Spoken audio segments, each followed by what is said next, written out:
Hey there, Jamie Meloni here, host of That Business Show 2.0, where we talk with different business owners, entrepreneurs, political and community leaders on our program.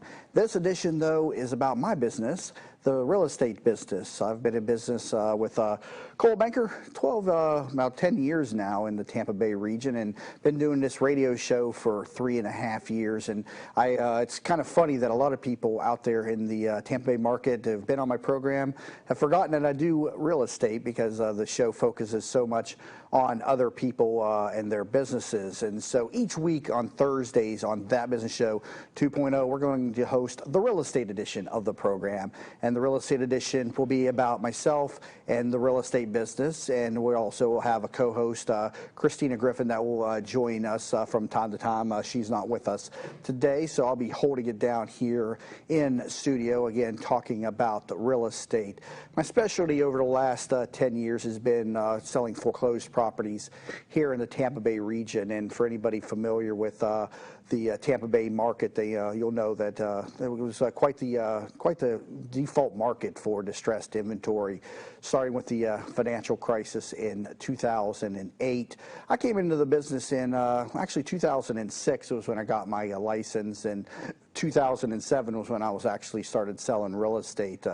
Transitioned out of a career in the phosphate industry, working in a laboratory, and got a degree in finance and got a real estate license and started selling properties in 2006. Didn't know what the heck I was doing, and I think that goes for most business owners out there in that first year. You really have no idea what you're doing, but kind of found my footing in 2007. I was fortunate enough to land in an office and find a mentor named of Amanda Huggins. And I talk about this a lot on the program, the importance of having a mentor.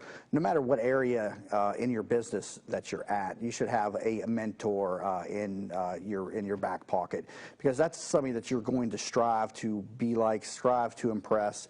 When you're at the top of the game and you surround yourself by people that are underneath you in terms of where they're at in their business, you're going to kind of come down to their level. You want to elevate your stature and everything. So it's important, no matter where you're at, whether the CEO of a big business or just an entry-level entrepreneur, find yourself a mentor, because without her, I would have never achieved the status and the recognition that I did in the real estate business.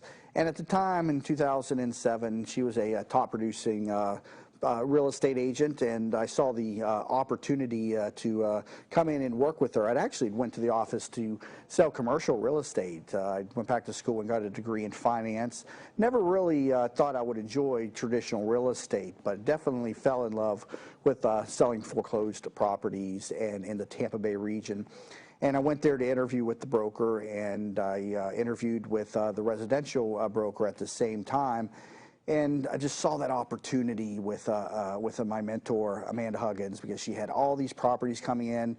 And what was happening was we were in an office, and I'm still in the same office in South Tampa, and it's a very high-end market. A lot of the real estate professionals in our office cater to higher-end properties.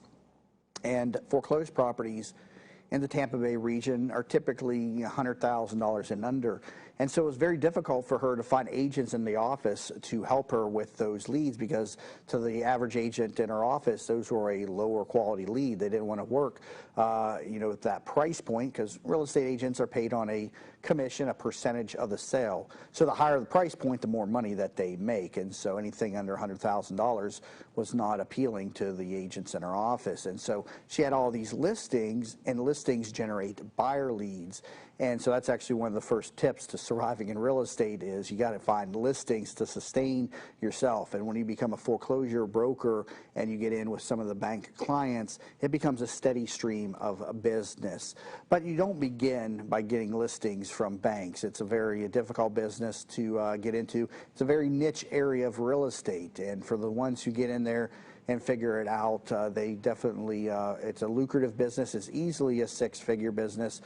For myself, it got to where I was making, $500,000 a year in gross revenues from the commissions. And so it's a great business to be in as a real estate agent. So when I came into the business and I saw what Amanda was doing, she had all of these buyer leads that were coming off of these properties, and none of the agents were wanting to take the leads. And so I didn't care what price point they were. I was an entry-level real estate agent. I said, give me the property, or I'm sorry, give me the leads. I will follow up with them. I didn't, because I was hungry. And when you're entering a new business, you can't be choosy. You take anything and everything to get your feet wet. And that's the way I was in real estate. I had transitioned out of a whole nother industry. I had no contacts in real estate. I had no family relations in real estate. I had no ties to real estate whatsoever. And so I was happy to take a $30,000 lead. I was happy to take a lead where I had to drive 2 hours to show a home. And you'd be surprised how many agents aren't going to do that for you. And from that, I began to sell a lot of the properties. And I had buyer lead after lead after lead.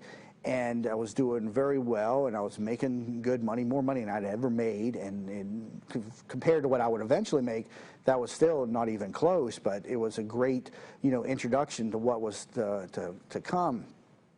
And so I decided that, this is what I wanted to do. This is where I wanted to be.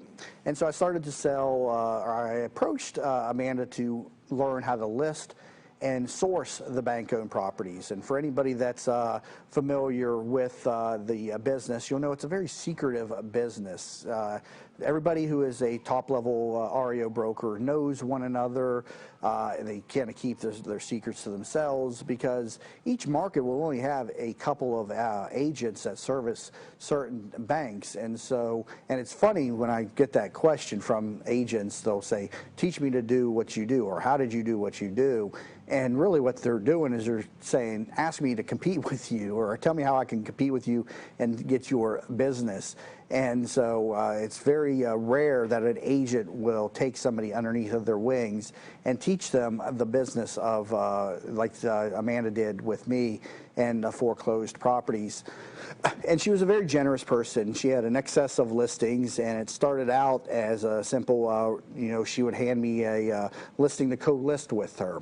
And she had more than she could handle, and so we would split the listing, and that way I began to learn the business. I can remember going out on one of my first listings, and with foreclosed properties, whenever you source a new listing, the first thing you got to do is go check to see if the property is occupied by the former owner, or a tenant, or a squatter, or just anybody in general.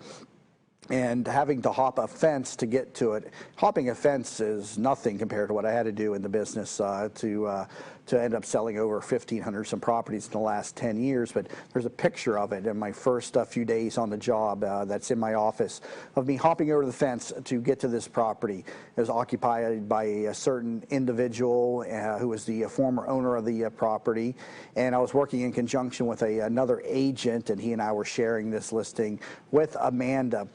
And we were beginning a cash for keys procedure. And if you're in a property that's been foreclosed, the first thing that's going to happen is, after the foreclosure takes place, I should say, an agent or a representative of the bank will approach you, and they'll offer you some type of relocation assistance money. It's called cash for keys.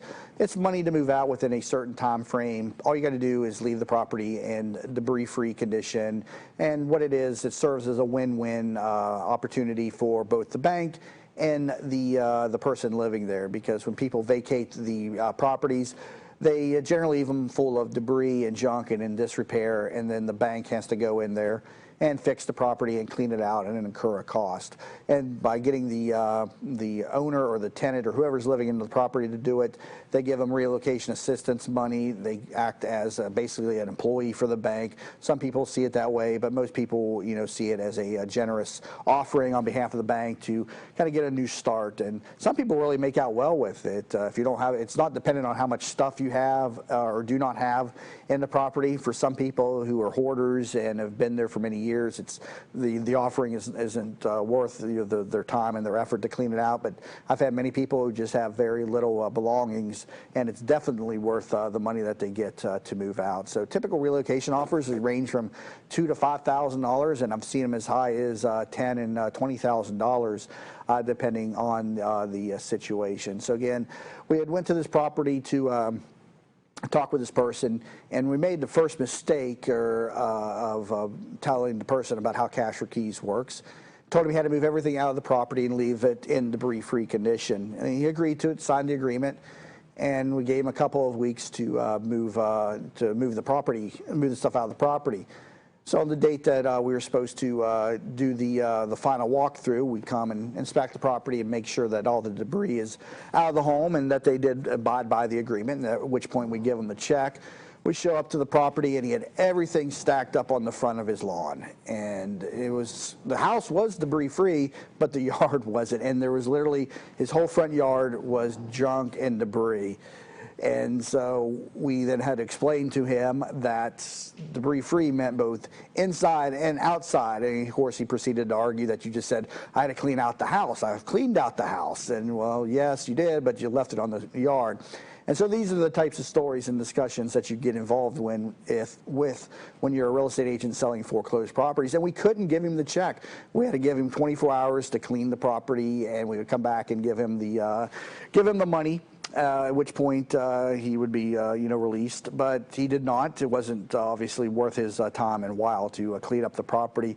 But that's one of the rookie mistakes that I made in the very beginning of selling bank-owned property. So now I'm very, very detailed in the sense that I say, you got to clean out the house, the yard, the sheds, the garage, anything that was here before you got here, anything on the premise of the property must go, not stacked up on the side there. You got to be very specific. And so that's just one of the many stories that happened to me in my early days of real estate. From there, though, I went on to source my own clients, and then have serviced many, many, many clients through the years. Got to take a break here. I'm going to share a lot more with you about bank-owned properties here in this edition of That Business Show 2.0. Again, if I can help you with selling your home in the Tampa Bay region, I help everybody. Visit thathomevaluation.com, and we'll get you over a free home valuation to start you off. Again, thathomevaluation.com. We'll be back in a moment. Hi, welcome to Yeager's. We just want to take a minute and show you what we're all about. At Yeager's, our primary business is hardwood flooring, although we are remodelers for kitchen, bath, and general construction. We operate a fleet of shop-at-home vans that have all the flooring type products, hardwood flooring, laminate flooring, tiles, stone, what have you. So we're able to come out first with products in our vehicles and take a look at the setting, how the colors will work, and then to be able to come up with some options and ideas for you. If that's not good enough, we have a large distribution center that we inventory product and have a nice display area.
Hey everybody, Jamie Meloni back here, host of That Business Show 2.0, the real estate edition, where every Thursday we talk real estate because that's my business. And I found that doing this radio show or podcast now for the last few years that people have forgotten that I do sell real estate. And so I want to make it clear that I do sell real estate in the area and help people out in the Tampa Bay region. And it doesn't matter where you're listening to me at. I can help you out with buying or selling real estate through our vast referral network. So as I said, leading out of that last segment, if you're looking to sell your home, visit thathomevaluation.com. If you're in the Tampa Bay region, I'll definitely help you out. And I cover 8 counties, and so I'm not one of these agents who doesn't go north of Kennedy or south of Gandy like the South Tampa folks, or doesn't drive across the bridge over in the St. Petersburg. Wherever your home's at in the 8 counties surrounding Tampa Bay, I'll help you out. And so that includes Manatee, Sarasota, Hillsborough, Pinellas, Polk, Hernando, Hernando, and Sumter. And so if you're in those areas right there, I think that was 8. Those are the areas I've always covered for the banks in the area. I can definitely help you out. And now is a really good time to get your home onto the marketplace. There's low inventory out there, and it's not going to stay low for the next few years. And so right now is the time that you want to get your home on the market in the Tampa Bay market. Can't speak necessarily for other markets, as different real estate markets are specific to where you're at. But let me tell you what's going on here in Tampa Bay right now. A healthy real estate market should have 6 months of inventory. In Tampa Bay, we're under 2, really 1.5 to 2, at a price point of under $200,000. The sweet spot for the first-time buyer in Tampa Bay is $125,000 to $175,000. That's your typical first-time buyer home. As you get outside of that price point, the months of inventories are going to change. And as a matter of fact, if you reach out to me, I will send you a free report, a statistical report on the inventory, the distressed inventory, the retail or non-distressed inventory in Pinellas, Pasco, and Hillsborough counties, and let you know statistically month by month what is going on in the Tampa Bay market. Very detailed guide for people that love numbers and statistics, as do I. Reach out to me and send me a message, jamie@tampabayradio.com, and we'll get that free report out to you. And we can put it out to you each month. So again, jamie@tampabayradio.com for that free report on the market. And so right now there's not a lot of inventory, and so when there's a low inventory, it becomes a seller's market, and prices are going up. A recent report in the Tampa Bay Times showed Tampa Bay market outpacing the rest of the nation 2 to 1 in terms of price increases. Typical average rates of increased 5% year over year for the nation in real estate. Tampa Bay 10%, and sort of reminiscent of what happened, I think, in 2005. I can remember buying my first home in Lithia at the time, brand new home, 2003, and spent $125,000, $130,000 on it. 2 years later, and this was before I was in real estate, so I didn't understand how real estate really functioned. I would always kind of keep an eye on the real estate values, and I could see that they were going up, and this was actually a hypermarket in 2005 where values were essentially increasing by the month. And in the spring of 2005, the value, I thought my home was probably worth about $160,000, $170,000, and I called in a real estate agent because I planned to sell at the 2-year point. Once you own your home for 2 years, and if it is a homesteaded property, you can sell the home without tax on the gain up to $250,000, depending on if you're single or married. But basically, gains under $250,000, I think. Don't quote me on that number, but they're tax free. And so that was my goal, was to hold it for 2 years and sell it. And between the spring and the summer of 2005, values spiked. And when I say spiked, I mean they went like this and like that. And so I thought a home was worth $170,000. I called in a few agents, and one agent said, yeah, $170,000. Another agent said $190,000. And I was getting excited when they said $190,000. I was like, wow, okay, this is $50,000 I'm going to have in my pocket. And then another agent came in and very simply did just a breakdown of the price per square foot of all the homes in Fishhawk, because I was living in Fishhawk Ranch at the time. And so she took the average price per square foot and multiplied it by the square footage of my house, and it equaled $220,000. And I was like, $220,000? I said, you're crazy. And she said, no, $220,000. Market's very healthy right now, low inventory, high demand. Put your home on the market, and it'll sell very quickly. And of course, as a home seller, we want to hear the highest number, and that's a whole nother discussion in and of itself, how to price a property. But most sellers are going to go with the agent who gives them the highest number. Fortunately, in my case, it worked out, and I had an offer for $220,000 within 5 days. And ironically enough, after I closed, that person then sold it for another $15,000 on top of that and flipped my home. And so I left $15,000 on the table, but I was happy to make, nearly 100 or 100 grand gain roughly on the home. And so I kind of see remnants of that same cycle going on right now. Values are creeping up, inventory's low, the demand is out there, money is still cheap. And we're coming up on the summer season here, and that's when people start to move. That's when people buy. The kids are out of school. The families will move around. They don't move during the holiday seasons, and they don't move as much during the spring. They move during the summer. And so right now is a great time to put your home onto the marketplace in Tampa Bay. Low inventory, high demand. If you're a buyer out there, you know what I'm talking about. You're going out there and you're putting offers on the properties, and you're getting told, we have multiple offers, give us your highest and best offer. And you're also up against a lot of cash buyers. 40 to 50% of this market is cash buyers, and so it's very frustrating for buyers out there right now to find a home. But let me tell you what's going to happen here over these next few years. The reason that we have low inventory onto the marketplace is because in 2012, that was the bottom of our market in terms of value in Tampa Bay. The foreclosure crisis, the financial crisis that had started in 2007 and peaked in 2008, really had driven values down, and it hit the bottom in 2012.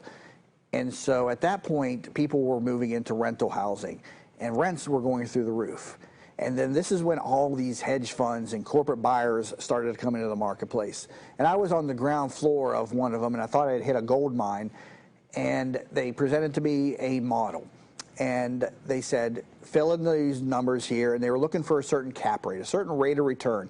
Purchase your price for X. You add your repairs, which equals this. The rent is equal to that. And then your costs of sale. And then in 8 years, we expect it to appreciate to this value. Punched it into their spreadsheet that they gave you, and it gave us a cap rate. And when they gave that to me, every home in Tampa Bay worked. It was beautiful. They were primarily looking for homes built after 1990, 3-2 block homes in the subdivisions. And this was when short sales were at their high. And a short sale is where somebody owns a home, but they owe more than it's worth, and they are essentially upside down on the property, cannot sell it. And so these hedge funds came into the marketplace thinking that foreclosures were what they needed to buy. But really the sweet spot became all of the short sales that were in the newer areas of Tampa.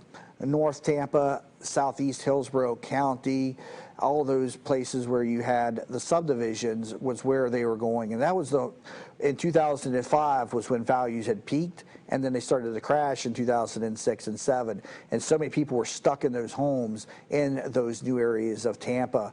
And so we saw so many foreclosures between 2007 up to 2010. Robo-signing hit, which is a whole other talking point, which slowed that down. But in 2012, values were at low and rents were at highs.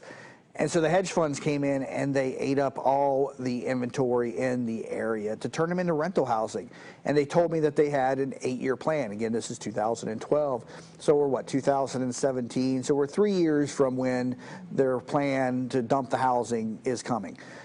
And they bought thousands upon thousands of properties. And they also operated in many metros across the nation, Atlanta, Miami, Chicago, and so a lot of Phoenix, some of the markets where foreclosures were very hot. And so that's one of the reasons why we're not seeing inventory on the marketplace, is because they have eaten up this inventory and turned it into rental housing. And so these homes are not coming onto the marketplace through normal events such as divorce, deaths, job changes, things of that nature. When that stuff does occur, they just move a new tenant into place. And so in the next couple of years, they're going to put those properties back into the marketplace, and that's going to flood the market again. Combine that with all the talk out there of a second real estate bubble that we're supposedly in.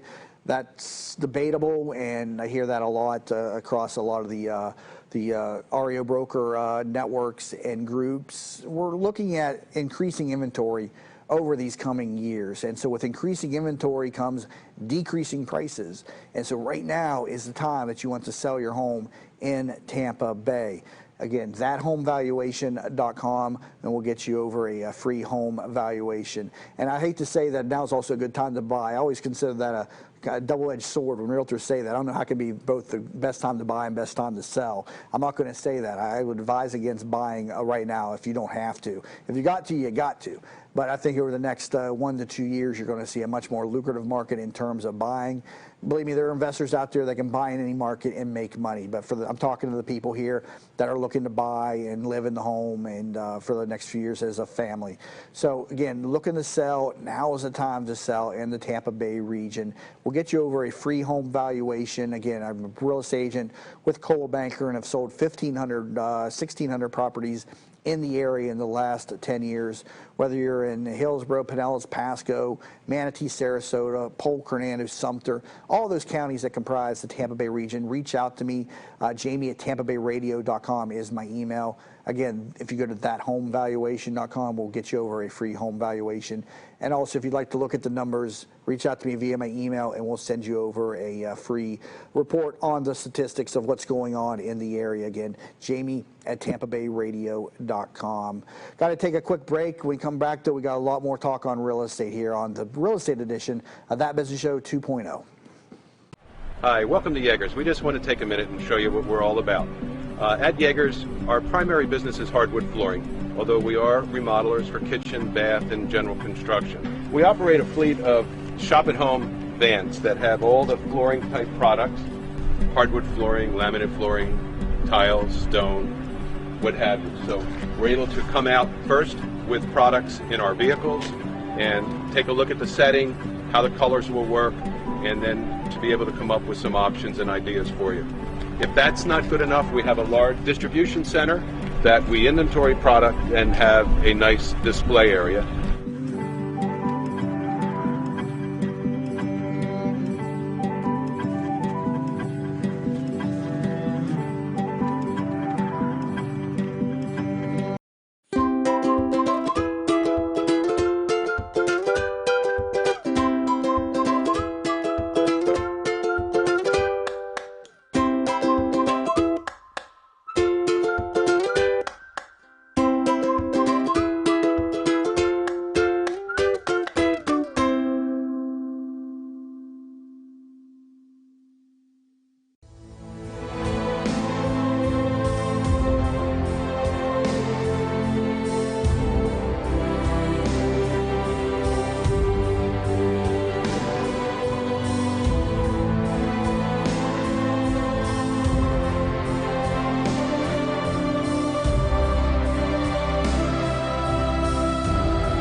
Hey, Jamie Meloni here, host of That Business Show 2.0, talking real estate on today's program. Each Thursday here at 7 a.m. on TampaBayRadio.com, we'll be talking real estate because that's what my business is. And through the years of doing this program, I've kind of neglected the fact that I sell real estate and making the audience know that. So I want to make sure that you know that I can be should be your real estate resource in the Tampa Bay market if you're listening to me here, or wherever it is across the nation. Coldwell Banker has a vast network of real estate professionals, and so happy to put you in touch with anybody, whether you're in California or Maine. We can help you out buying or selling a home. And also want to take a moment also to remind you to head over to thathomevaluation.com and pick up a free home valuation report here in the Tampa Bay region. And, real estate is all about opportunity. And, recently I wrote a blog about how opportunity is the dark matter of the business world. And for people that study physics and science, you understand what I mean by dark matter and dark energy. And it's one of my loves. As a child, I wanted to be a virologist, a scientist, something related to the science field. And as a matter of fact, when I went to school the first time, I studied chemistry, and unbeknownst to me that I would fall into the business world. Ironically enough, I made fun of the people that went to business out of high school, saying, oh, that's an easy degree. What are you going to do with a business degree? Anybody could do that. I'm going to get a chemistry degrey, and I'm going to go and study virology, and I double majored in biology. But I fell in love with the sciences, and even today I will find myself, usually when I go to bed, I'll put up a YouTube video of something about a science topic. And dark matter and dark energy are one of those things that fascinate me, because 5% of the universe is detectable matter. 95% of the universe is undetectable in terms of the matter and energy. And you say, well, if it's undetectable, how do we know that it is there? And physicists know it's there for two reasons. And one of it is because the universe is expanding, and it is expanding at an accelerating rate, something that was only recently discovered in the last 20 years, which confounded scientists. How can something that resulted out of the Big Bang expanding and continually accelerating in its expansion? It would require the input of additional energies to do that. It should be slowing in its expansion, but it's not. And so they attribute that to dark energy, the energy that they cannot see, and that's the only way they can make the formulas work. Dark matter, as we know from E equals mc squared, is related to mass and energy are interrelated. And so dark matter is known to exist because of the gravity that is felt upon large objects. Universes should fly apart. The centripetal force of the rotation around large bodies should fly apart, but the gravity holds them together. But based upon what they can see, there's not enough gravity to hold them together. They should fly apart. And so there exists dark matter.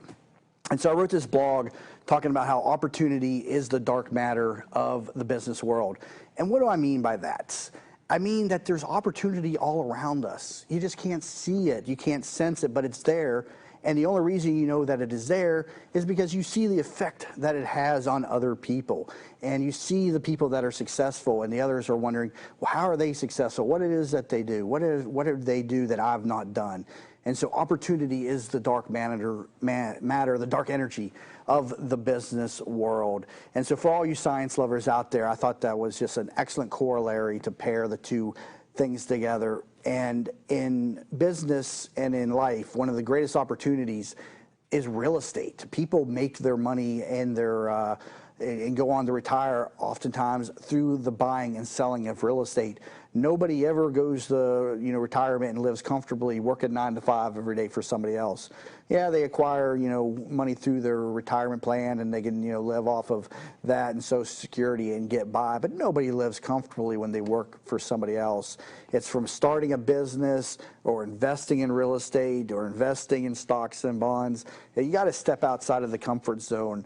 And I began to realize that in my mid-20s. I had went to school to study chemistry and still love chemistry, physics, biology. I still love all that, but I did not see a pathway to lucrative living and a happy retirement through the science field unless I was going to go up and become a doctorate in one of these fields. And as I got into upper level physics and sciences, I did not enjoy the calculus and the mathematics involved. I love the theory and the philosophy, and I can talk about the stuff like dark matter and energy, quarks and protons, neutrons, and all of that stuff till the cows come home. But as soon as you ask me to put up on a board and show it in an equation and talk about derivatives and limits, that's when I disconnect. And so I was like, all right, I'm not going to make any money in this, and so I got to figure out another way to make money. And I began to study different people, and it consistently came back to real estate. I saw what had happened in 2003 when I bought that first home, and 2 years later it made money on it. And I started, wow, this is pretty nice. And I saw real estate agents making nice commissions. My father had always told me that real estate is the way that you make your retirement. And so that is where the opportunity is. You got to get into real estate and invest, and I can be your resource for that. Reach out to me here in the Tampa Bay region. And right now, like I said, a lot of opportunity here in the Tampa Bay region. A lot of good areas to flip properties here in the Tampa Bay region. It's tough to get them, though. Like I said in that last segment, inventory's low. But if you get them, Tampa Bay is considered to be one of the best markets in the nation to flip homes. A great market area right now, Seminole and Tampa Heights, those older wood frame homes that were built in the early 1900s. Those are gold mines to the right investor. And so you get yourselves one of those. I'm seeing people turn six-figure returns or profits on those homes. And so Tampa Bay, a great place to flip homes. A lot of investors come in and just buy a home and then resell it for more money. Yes, you can make some money that way in the Tampa Bay market. It's a little bit tough because there's not a lot of inventory to do that out there right now. But for people that are doing the actual fix and flips, Seminole Heights, Tampa Heights, a great market to be in right now. A lot of development going on in that area. A lot of excitement coming out of Tampa Bay right now from downtown and what's going on in the Channelside district. That's going to push into that area, which is just north of the downtown area. And so a great opportunity. You can't sit on the sideline and expect to get wealthy working for somebody else. So if you're looking to get into some way of to make some extra money, start with real estate, start your own business, start studying stocks and bonds. I tried that myself. I was never very good at that. But you got to step outside of the box, and that's another reason why I do this show each and every day. Done this for 3.5 years. It started as a real estate show in September 2013. Did a weekly show on real estate called the Jamie Meloni Real Estate Show. Morphed it into that business show where I talked with different business owners and still do. And again, you hear it over and over again. You got to step outside of your box, and you got to get into an area where you can actually begin to make money, because you're not going to make it working for somebody else. And even if you don't make tons and tons of money, it's about finding the happiness in what you do in life. So many people are working for somebody else in a job that they dislike, and they can be doing it themselves in a comfortable environment. And let me be clear, I don't consider making money the pinnacle of success. Only you can define what success is. You can be successful and work for somebody else if that's what success is to you. You define what success is. But you have to be happy, you have to support yourself, and you shouldn't be dependent upon others. To me, ultimate success is not relying on other people, being in a position to where they can't do or take anything from me. That's what I consider success. That's true freedom. I can come and go as I please. Am I there? No. Most people aren't at that position. But only through starting a business or investing in real estate or starting, or investing in stocks and bonds, are you going to get to that level in your life, unless you're fortunate enough to hit the lotto or get an inheritance of some sort. You're going to have to do something outside of working for somebody else. And so again, real estate really helped me kind of differentiate from who I was. As I told the story in the first segment, how I had worked for somebody else for 6 years, and without any real estate experience or any knowledge, any contacts, I stepped outside of the box. I was making $50,000 a year, steady job, very good benefits, and I just wasn't happy. It was just a job that was draining upon myself, and I saw the opportunity to go into real estate. And I remember talking with my dad about it, and he told me I was crazy for leaving a job and going into a real estate market that at the time was crashing. And I entered at the absolute worst time to become a real estate agent in 2006. I was lucky in the sense that I found foreclosures and a mentor. Again, talking about the importance of a mentor earlier in the show today, but it introduced me to a whole nother area of business. It gave me the confidence to do other things on top of that. And here I am today doing a show hoping to motivate and inspire others. That's really what the backbone of this program is about. It's about inspiring entrepreneurship. It's about promoting positivity. It's because we hear so much negativity out there in the marketplace and amongst friends and amongst social media, so much negativity around the politics, and you can't allow yourself to be drawn into that. You got to step outside of that. You got to do what makes you happy and leave all that other stuff aside. And again, that's what this show is about. And also, again, we're here Monday through Friday, 7 a.m. to 8 a.m., talking with different entrepreneurs. And we want to hear your story, too. Each Thursday, we talk about the real estate edition, which is my business. But we want to hear about your business, your success, whatever it is that you're doing. Come on to the program, visit tbsinterview.com. You can put in your information there. You can see how the program works. Doesn't matter where you're at. We record the program here in Hudson, but you can come in via Zoom or on the phone line, and it doesn't matter where that you're at. We want to hear from you, so become part of the growing network of professionals that have been on That Business Show 2.0. Again, tbsinterview.com for more information. We're here Monday through Friday, 7 a.m. to 8 a.m. The show is then distributed out amongst a number of different podcasting sites, including iTunes, also available on demand over on YouTube. You can find that channel easily by going to thatyoutubechannel.com. We've got another segment on real estate when we come back from the break. You're currently listening to That Business Show 2.0 with Jamie Meloni. Hi, welcome to Yeagers. We just want to take a minute and show you what we're all about. At Yeagers, our primary business is hardwood flooring, although we are remodelers for kitchen, bath, and general construction. We operate a fleet of shop-at-home vans that have all the flooring type products: hardwood flooring, laminate flooring, tiles, stone, what have you. So we're able to come out first with products in our vehicles and take a look at the setting, how the colors will work, and then to be able to come up with some options and ideas for you. If that's not good enough, we have a large distribution center that we inventory product and have a nice display area.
everybody, Jamie Meloni back here, host of That Business Show 2.0, talking real estate today on the real estate edition of the program. This will air every Thursday at 7 a.m. outside of the normal format of the show where I talk with different business owners about their business. This segment is about my own business, which is real estate. So I wear multiple hats each and every day. I sell properties for Coldwell Banker. I host the That Business Show 2.0.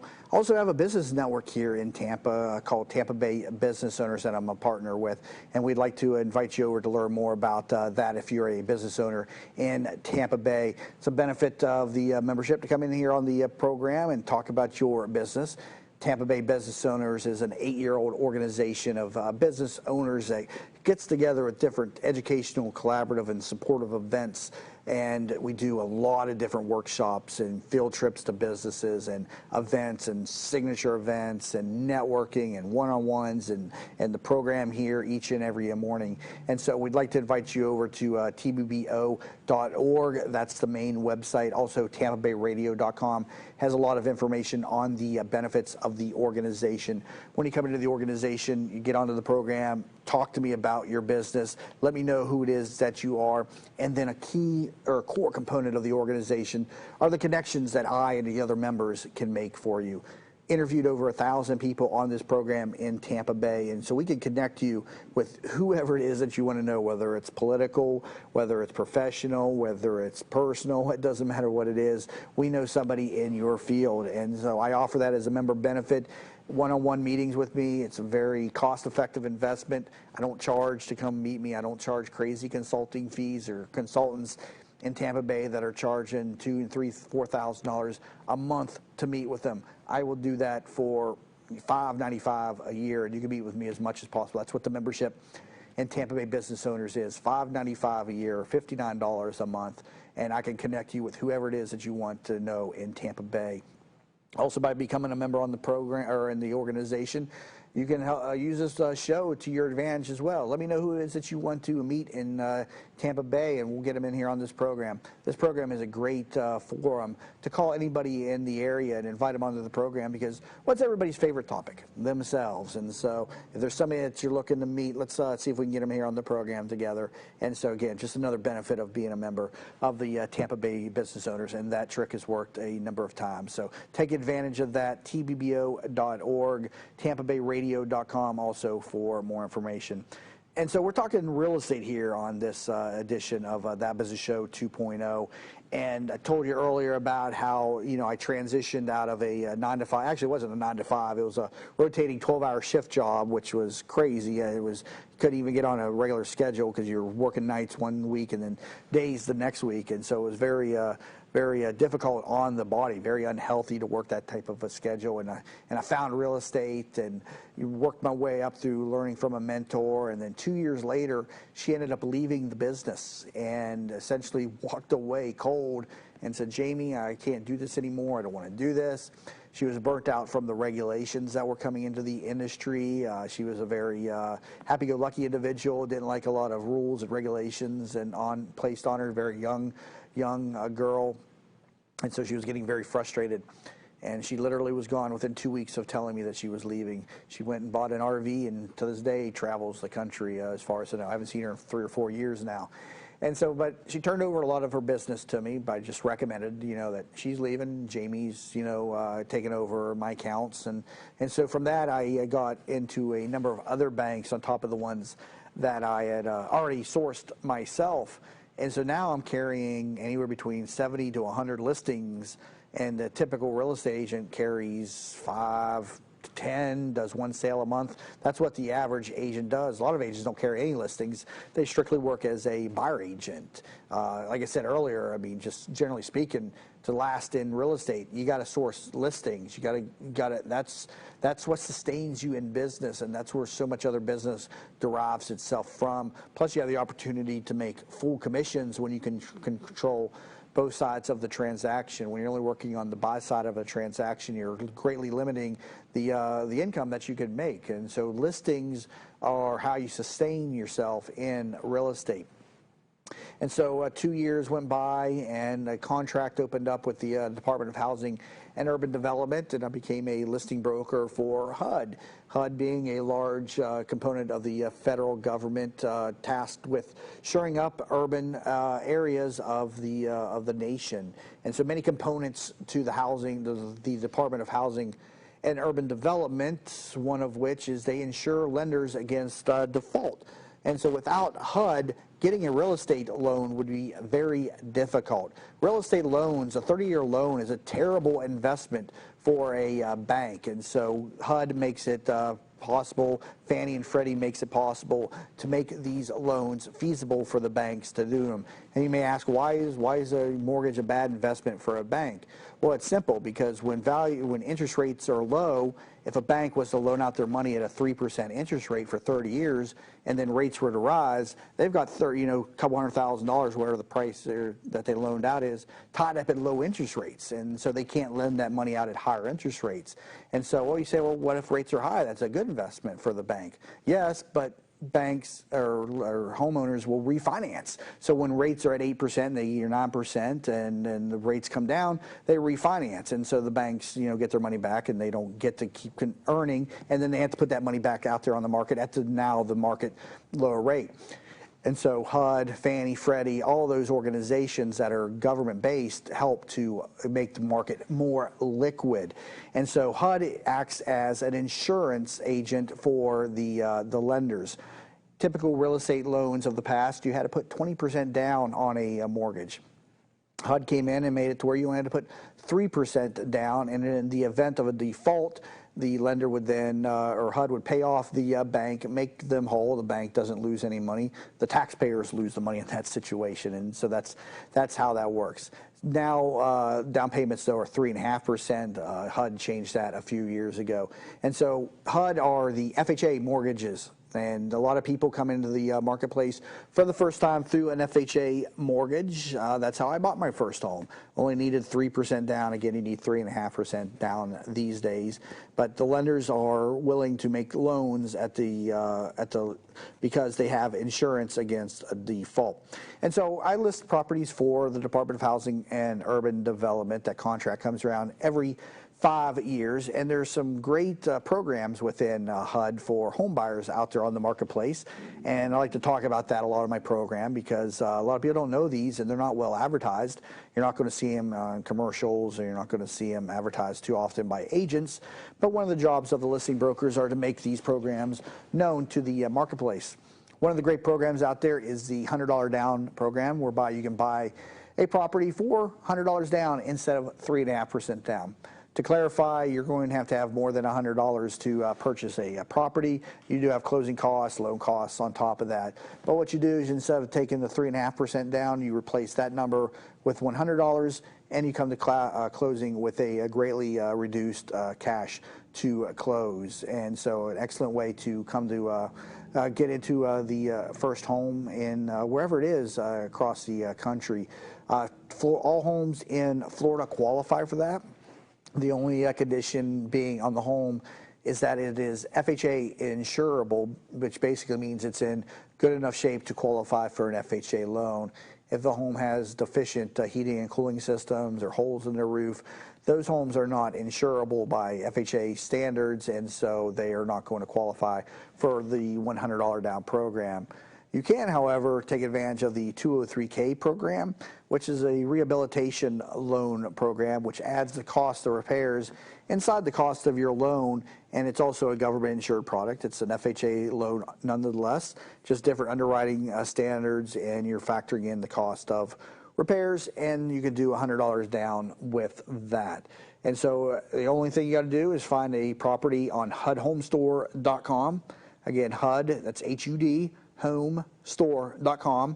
Search by your county and state and see all the properties that are available.